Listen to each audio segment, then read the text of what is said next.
بسم الله الرحمن الرحيم. السلام عليكم ورحمة الله وبركاته. رجعنا لكم في فيديو جديد، وزي ما انتوا حضراتكم شايفين كده الشغل، زي ما حضراتكم شايفين الشغل كده والتشطيب.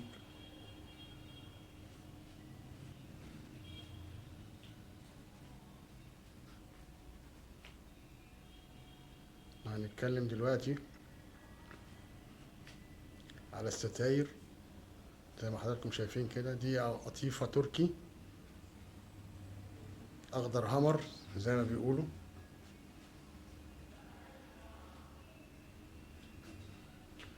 برضو نفس الانتريه، نفس الشغل، قطيفة اخضر همر تركي، برضو نفس القصة زي ما انتوا شايفين كده مستوى الشغل.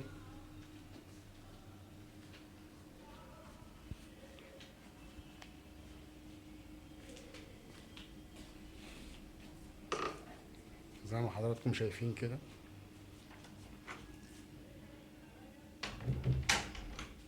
اهو.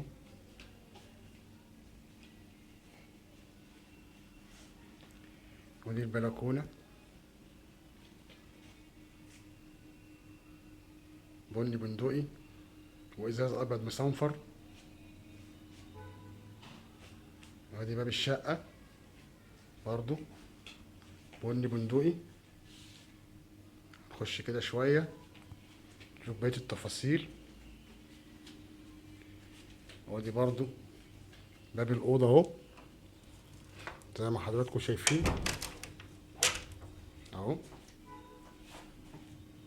زي ما حضراتكم شايفين كده باب الأوضة، وجنبه باب الشقة برضو خشب زان زي ما حضراتكم شايفين،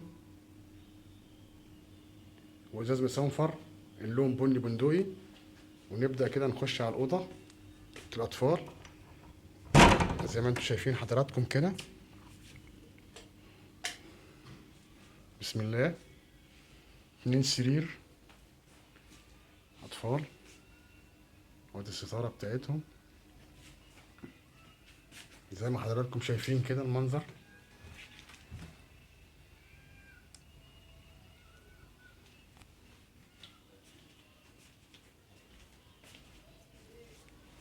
ودي الدولاب بتاعهم برضو.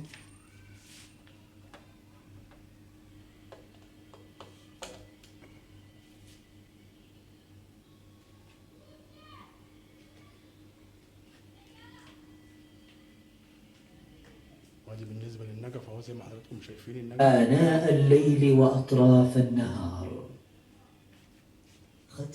ختمة الأرباع.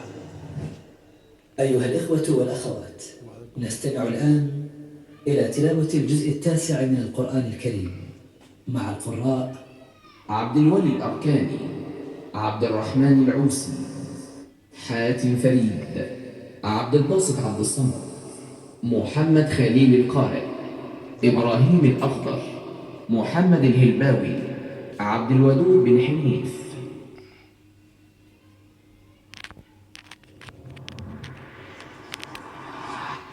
بسم الله الرحمن الرحيم.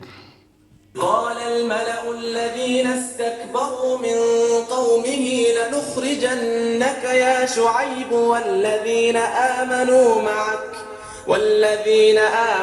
معك من قريتنا أو لتعودن في ملتنا. قال أولو كنا كارهين قد افترينا على الله كذبا إن عدنا في ملتكم بعد إذ نجانا الله منها وما يكون لنا أن نعود فيها إلا أن يشاء الله ربنا وسع ربنا كل شيء علما على الله توكلنا ربنا افتح بيننا وبين قومنا بالحق وأنت خير الفاتحين.